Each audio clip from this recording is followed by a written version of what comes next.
അങ്ങനെ ഒരൊറ്റ രാത്രി കഴിഞ്ഞ് നേരം വെളുത്തപ്പോഴുള്ള കാഴ്ചയാണ് ഈ കാണുന്നത് കേട്ടോ. ചുറ്റുമുള്ള സ്ഥലം മുഴുവൻ വെളുത്തിരിക്കുക. ഇന്നലെ സ്പെയിനിൽ നിന്ന് കൊണ്ടുവന്ന കരിയുടെ അടുത്തൊരു ഫാക്ടറിയിൽ ഇറക്കിയത്. തിരിച്ചു വന്നു കഴിഞ്ഞപ്പോൾ ഒരുപാട് സമയം വൈകിയുകൊണ്ട് സ്ഥലം പാർക്കിംഗ് കിട്ടാത്ത അവസ്ഥയായിരുന്നു. അങ്ങനെയാണ് ഈ റോഡ് സൈഡിൽ കൊണ്ട് ഒതുക്കിയപ്പോൾ എല്ലാം നോർമലായിരുന്നു. രാവിലെ എണീറ്റപ്പോൾ മൊത്തം മഞ്ഞ്. തൊട്ടടുത്തേക്കൂടെ ഒരു റെയിൽവേ ട്രാക്ക് പോകുന്നുണ്ട്, നിങ്ങൾക്ക് കാണാമല്ലോ. ഒരു റെയിൽവേ ട്രാക്ക് പോകുന്നുണ്ട്, തൊട്ടടുത്ത റോഡുണ്ട്. നെറ്റി നോക്കി കഴിഞ്ഞപ്പോൾ ഇവിടെ അടുത്തൊരു സൂപ്പർ മാർക്കറ്റ്, ഒരു ആൽഡി ഉണ്ട്. പിന്നെ അങ്ങ് അകലൊരു പെട്രോൾ പമ്പ് ഉണ്ട്, ഒരു 1/2 കിലോമീറ്ററിൽ. പിന്നെ ഒരു കൊട്ടാരം കാണുന്നുണ്ട്. ഇവിടെ ഗൂഗിൾ മാപ്പിൽ നോക്കിയപ്പോൾ ഒരു കൊട്ടാരം കാണുന്നുണ്ട്. എന്തായാലും ഇന്ന് ശനിയാഴ്ച രാവിലെയാണ്, സമയമുണ്ട് ഇഷ്ടം പോലെ. അപ്പോൾ അതുകൊണ്ട് ഇതൊക്കെ ഒന്ന് പോയി കണ്ടേച്ചും വല്ല വരാമെന്നുള്ളൊരു കണക്കുകൂട്ടലിലാണ് ഇന്നിപ്പോൾ രാവിലെ ഇറങ്ങിയേക്കണം. മൊത്തം വെളുത്തു കേട്ടോ. ഒറ്റ രാത്രി കഴിഞ്ഞ് പകലായപ്പോൾ ചുറ്റും വെളുത്തിരിക്കുക. ഇങ്ങനെയാട്ടോ നമ്മുടെ വണ്ടി ഇട്ടേക്കണം. എന്തായാലും റോഡിലൊന്നും തടസ്സമില്ല. ഇത് നേരത്തെ വണ്ടിയൊക്കെ ഇടാറുള്ളൊരു സ്ഥലമാണെന്നാണ് തോന്നണേ. അപ്പോൾ അതുകൊണ്ട് തൽക്കാലം വണ്ടി ഇവിടെ കിടക്കട്ടെ. വണ്ടി ഇവിടെ ഇട്ട് പൂട്ടിയിട്ടുണ്ട്. ഇനി പോയി ആൾഡിയിലും പമ്പിലൊക്കെ പോയി പ്രഭാതകർമ്മങ്ങളൊക്കെ നിർവഹിച്ച് കൊട്ടാരമൊക്കെ കണ്ട് മെല്ലെ തിരിച്ചു വരാം. ഈ സൈഡിൽ കൂടെ നടന്നു പോകണം, അതാണ് ഇത്തിരി ടാസ്ക്. ഇങ്ങനെയൊന്നും അവിടെ നടന്നു പോകാൻ പാടില്ല എന്നാണ് അവിടെ ബോർഡൊക്കെ എഴുതി വെച്ചേക്കണേ. പക്ഷേ ഇപ്പോൾ പോകല്ലാതെ നിർവാഹമില്ല. ഒരു 200 മീറ്റർ ഉള്ളൂ കേട്ടോ. അതേ കാണുന്ന അറ്റത്ത് കാണുന്നേ പമ്പ്. നിങ്ങൾക്ക് കാണാൻ പറ്റുമെന്ന് അറിയില്ല, നോക്കട്ടെ. വാവ്, രാവിലെ ഒന്ന് നടക്കാനിറങ്ങിയത് ഇപ്പോൾ കാണുന്ന കാഴ്ചകളാണ്. ഉറങ്ങി എണീറ്റപ്പോഴേക്കും ബെൽജിയത്തിൻ്റെ പ്രാന്തപ്രദേശങ്ങളെല്ലാം മഞ്ഞ് കൊണ്ട് മൂടിയിരിക്കുന്നു.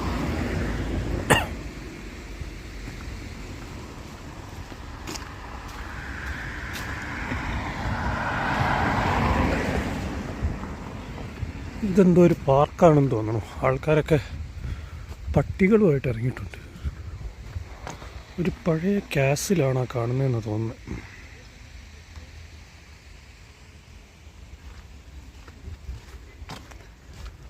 മനോഹരമായിരിക്കുന്ന സ്ഥലമാണ്. എന്താ പിള്ളേരൊക്കെ അവിടെ എക്സസൈസൊക്കെ ചെയ്യുന്നു.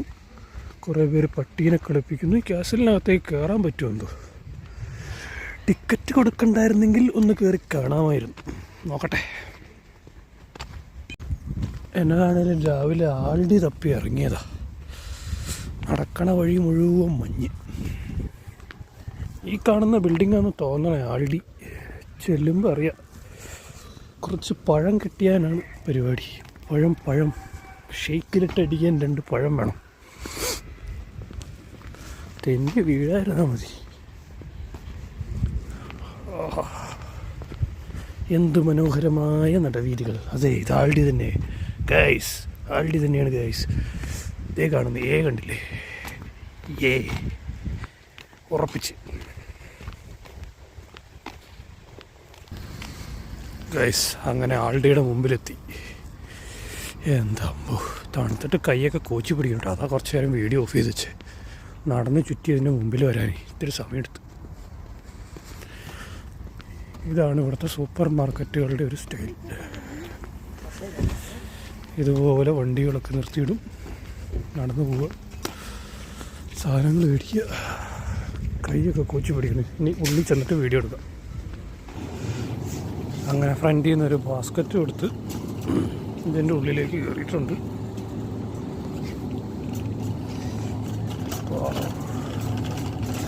ഇനി എന്താ മേടിക്കേണ്ടതെന്ന് മാത്രം തീരുമാനിക്കുക. ആവശ്യമില്ലാത്ത സാധനങ്ങൾ മേടിക്കാതിരിക്കുക.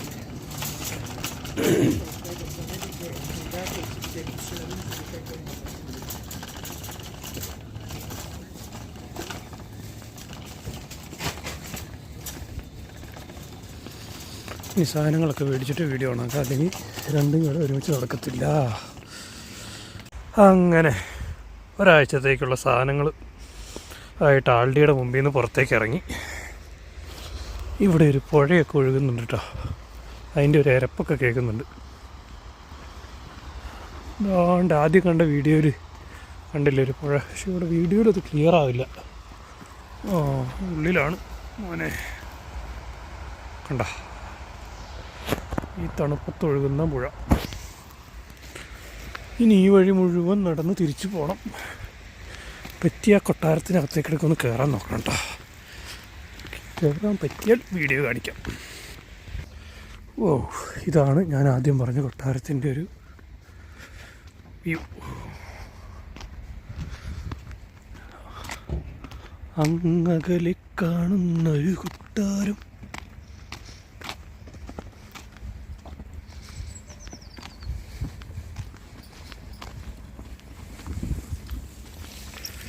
ഒരു ചേട്ടൻ അവിടെ പട്ടീനെയും കൊണ്ട് വന്നിട്ടുണ്ടല്ലോ. വണ്ടിക്കുള്ളിൽ പട്ടി.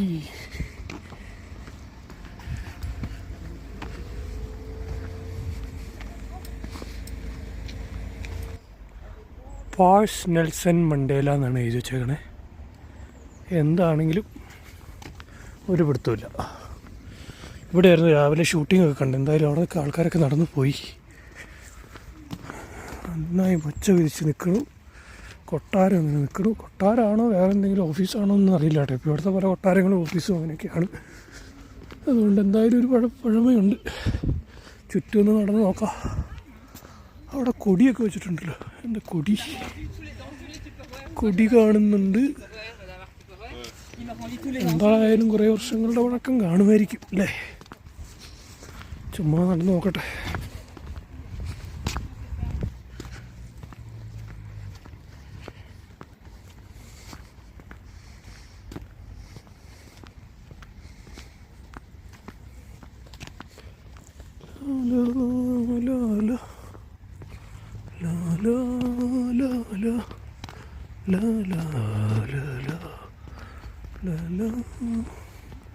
ചെറിയ കൊട്ടാരം കേട്ടോ, ഒരുപാട് വലുപ്പമൊന്നുമില്ല. വളരെ ചെറിയൊരു കൊട്ടാരം. ഇതെന്താണെന്നുള്ളത് ഗൂഗിളിലെടുത്ത് നോക്കിയാൽ അറിയാൻ പറ്റും. അല്ലാതെ ഇപ്പോൾ ഒരു പിടുത്തം കിട്ടാനൊരു വഴിയില്ല. എന്തായാലും പുറകിലൊക്കെ നല്ല വഴികളുണ്ട്. നല്ല ആകാരമായ മനോഹരമായ പുൽമേടുകളൊക്കെയാണ്. പക്ഷെ മഞ്ഞ് പിടിച്ച് കിടക്കണമുണ്ട്. നിലവിൽ അങ്ങനെ വലിയ മനോഹാരിത ഒരു വേറെ മനോഹാരിതയാണല്ലേ. കൊള്ളാം. ഇവിടുത്തെയൊക്കെ വണ്ടിയുടെ നമ്പർ പ്ലേറ്റ്, ബെൽജിയത്തിലെ വണ്ടികളുടെ നമ്പർ പ്ലേറ്റ് കണ്ടോട്ടെ.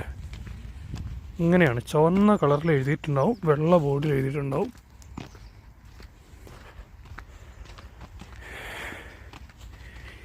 ഇരിപ്പിടങ്ങൾ, മൈതാനങ്ങൾ എത്ര മനോഹരമായി വരിക. മനോഹരം. ഒരു അപ്പാപ്പനും അമ്മാമ്മയും കൂടെ എൻ്റെ മുന്നിൽ കൂടെ പോണേ. ആടിപ്പാടി പോകുന്ന അപ്പാപ്പനും അമ്മാമ്മയും. എത്ര ലെയർ ഡ്രസ്സ് അവരിട്ടേക്കണേ.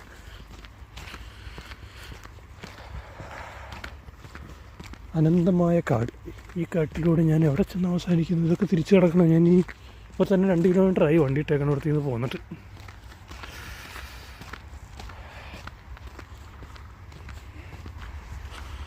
ആഹാ, നല്ലൊരു പാലം കാണുന്നുണ്ട്. നല്ലൊരു പാലം, നല്ലൊരു അരുവി. ഗൈസ്, വെള്ളം ഒഴുകുന്നു. ഇതാട്ടെ ഞാൻ ആദ്യം കാണിച്ച പുഴ എന്ന് പറഞ്ഞത്. അവിടെ നിന്ന് അത്ര ക്ലിയർ അല്ലായിരുന്നു. എന്നാൽ ഇവിടെ ക്ലിയറാണ്. കൊള്ളാം.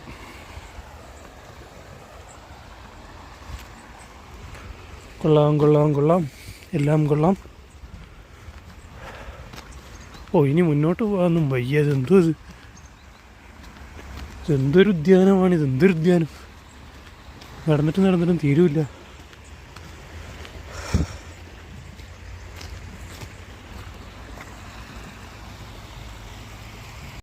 കാട്ടിക്കട കുറേ നടന്ന് തിരിച്ച് ഞാൻ ഇപ്പുറത്തെ സൈഡിലേക്ക് വന്നു കേട്ടോ. ഇത് കാസിൽ ഓഫ് മോൺകേവ് സർ സാംബ്രെ എന്നാണ് ഇതിനെ ഗൂഗിളിൽ കാണിച്ചേക്കുന്നത്. ഇതിൻ്റെ ചരിത്രപരമായ പ്രാധാന്യമൊക്കെ എന്താണെന്ന് എനിക്കറിയാൻ പാടില്ല. എന്നിരുന്നാലും ഒരു ചെറിയ കൊട്ടാരമാണ്, ചെറിയൊരു കാസിലാണ് ഗൂഗിളിൽ ഇതിനെക്കുറിച്ച് പറയുന്നത്. ചുറ്റും ഇഷ്ടംപോലെ സ്ഥലങ്ങളുണ്ട്. ഞാൻ ആദ്യം കാണിച്ചില്ലായിരുന്നു. ഇവിടെ ഒരു 3-4 മരങ്ങൾ നിൽക്കുന്നുണ്ട് കേട്ടോ. അതിനെ എല്ലാം കൂടെ കണക്ട് ചെയ്തിട്ട് ഒരു നെറ്റ് പോലൊരു സംഭവം കെട്ടിയിട്ടുണ്ട്. തീർച്ചയായിട്ടും അവിടെ പുറകിൽ നിന്നാൽ കാണാം കൃത്യമായിട്ട്. അതെന്താണ് അതിൻ്റെ ഉദ്ദേശം എന്നറിയില്ല. ഇപ്പോൾ ക്ലിയറായിട്ട് കാണാമായിരിക്കുമല്ലോ അല്ലേ. എല്ലാ മരത്തെയും കണക്ട് ചെയ്ത് അത് കെട്ടിയിട്ടുണ്ട്. മരത്തിൽ നിന്ന് എന്തെങ്കിലുമൊക്കെ ചാടുന്നത് കളക്ട് ചെയ്യാനാണോ അതിന് എന്തെങ്കിലും ആക്ടിവിറ്റീസിൻ്റെ ഭാഗമാണോ എന്നറിയില്ല. എന്തായാലും കാണാൻ കൊള്ളാം, നല്ല വിശാലമായിരിക്കും. എനിക്ക് ഇതൊക്കെ മഞ്ഞ് പിടിച്ച് കിടക്കണ്ട കേട്ടോ, മഞ്ഞില്ലെങ്കിൽ ഇതെല്ലാം കാണാൻ മനോഹരമായിരിക്കും. നല്ല പച്ചപ്പ് വച്ച് കിടക്കുന്നത് ഇപ്പോൾ ബ്ലാക്ക് ആൻഡ് വൈറ്റിലാണ് മഞ്ഞായതുകൊണ്ട്. കൊട്ടാരത്തിൻ്റെ ചുറ്റും കാര്യമായ എന്തോ നവീകരണ പരിപാടികളും നടക്കുന്നുണ്ട്. നിങ്ങൾക്ക് അവിടെ ഈ ചുവന്ന കളറിലുള്ള നെറ്റ് കാണുന്നുണ്ടല്ലോ അല്ലേ, അതെല്ലാം അങ്ങോട്ട് കടക്കരുത് എന്ന് പറയുന്ന ബൗണ്ടറികൾ. അവിടെയൊക്കെ എന്തൊക്കെയോ കൺസ്ട്രക്ഷൻ പണികൾ നടക്കുന്നുണ്ട്. എന്താണേലും ആ ഭാഗത്തേക്ക് പോകാതിരിക്കുന്നതാണ് നല്ലത്. ഞാൻ ആദ്യം കാണിച്ച കൊടികളാട്ടോ ഈ കാണുന്നത്. അത് ഈ കൊട്ടാരത്തിന് തന്നെ തൊട്ടടുത്തുള്ളതാണ്, പക്ഷെ അത് വേറൊരു പ്രോപ്പർട്ടിയാണ്. അപ്പോൾ അവിടെ തന്നെ വേലിയൊക്കെ നിങ്ങൾ കാണുന്നുണ്ടല്ലോ അല്ലേ, ഈ കൊട്ടാരത്തെ കാണുന്ന അതിൻ്റെ അടുത്ത് കാണുന്ന മറ്റൊന്നത്. ഇവിടെയൊക്കെ നിന്ന് കൈയും കാലും കൂച്ചി പിടിക്കുന്നു. മെല്ലെ തിരിച്ച് വണ്ടിയിലേക്ക് നടക്കാം.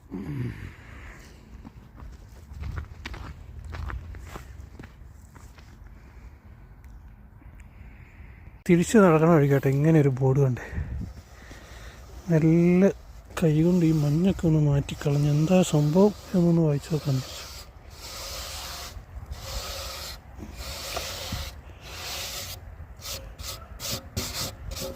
മഞ്ഞൊക്കെ മാറ്റി, പക്ഷെ ഒന്നും വായിച്ചിട്ട് മനസ്സിലാവുന്നില്ല. ഓക്കെ, ഇവിടെ വേറെ സംഭവം പറഞ്ഞിട്ടുണ്ടല്ലോ, translation of the text is available in this website. അപ്പോൾ നിങ്ങൾക്ക് ഇതിൽ വായിച്ചാൽ ഇതെന്താണ് സംഭവം എന്ന് ഒക്കെ മനസ്സിലാവും.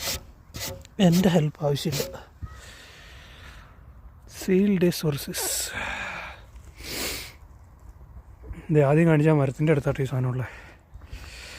ബാഗ് എടുക്കട്ടെ.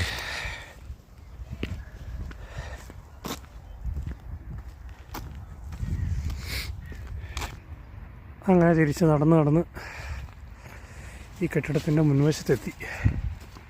ഇതുപോലുള്ള പഴയ കെട്ടിടങ്ങളൊക്കെ കാണുന്നുണ്ടല്ലോ, പലപ്പോഴും ഇന്നത്തെ നമ്മുടെ കെട്ടിടങ്ങൾക്ക് ഇത്ര മനോഹരമായ രീതിയിൽ രൂപകൽപ്പന ചെയ്യാൻ എന്താ നമുക്ക് സാധിക്കാത്തതെന്ന് എനിക്ക് തോന്നാറുണ്ട്. വളരെ അനേകായിരം വർഷങ്ങൾക്ക് മുമ്പ് ഇതുപോലുള്ള കെട്ടിടങ്ങൾ പണിയാൻ അസാമാന്യ കഴിവുള്ള കലാകാരന്മാരും വാസ്തുശില്പികളൊക്കെ ഉണ്ടായിരുന്നു എന്നുള്ളത് വളരെ മനോഹരമാണ്. ആ കെട്ടിടത്തിൻ്റെ പണിയുടെ രീതിയും അതിലുപയോഗിച്ചിരിക്കുന്ന കല്ലുകളും അതിലൊക്കെ ഉള്ള ആ ഒരു പ്രിസിഷൻ പലപ്പോഴും എന്നെ അത്ഭുതപ്പെടുത്താറുണ്ട്. കൊത്തുപണികളായിക്കോട്ടെ, ജനലുകളും അതിൻ്റെ മുകളിലുള്ള കമാനങ്ങളും എല്ലാം മനോഹരമാണ്. എന്തായാലും തൽക്കാലം ഈ കാസ്റ്റിൽ ഓഫ് മൊണേക് സർ സാംബ്രയ്ക്ക് വില പറഞ്ഞ് തിരിച്ചെൻ്റെ വണ്ടിയിലേക്ക് നടക്കാം. ഇനി ഈ സ്ഥലത്തേക്ക് ഒരിക്കലും എൻ്റെ ജീവിതത്തിൽ വരാൻ സാധ്യതയുണ്ടെന്ന് എനിക്ക് തോന്നുന്നില്ല. ഇവിടെ വണ്ടിയും ലോഡുമായിട്ട് ഇതിൻ്റെ തൊട്ടടുത്ത് വരെ വന്നുകൊണ്ടാണ് തൽക്കാലം ഇവിടെ വരാൻ പറ്റിയേ. അല്ലാതെ ഇവിടെ പ്ലാൻ ചെയ്ത് വന്ന സ്ഥലമൊന്നുമല്ല. അതേ ഒരു ചേച്ചി വട്ടിയായിട്ട് പോകുന്നു.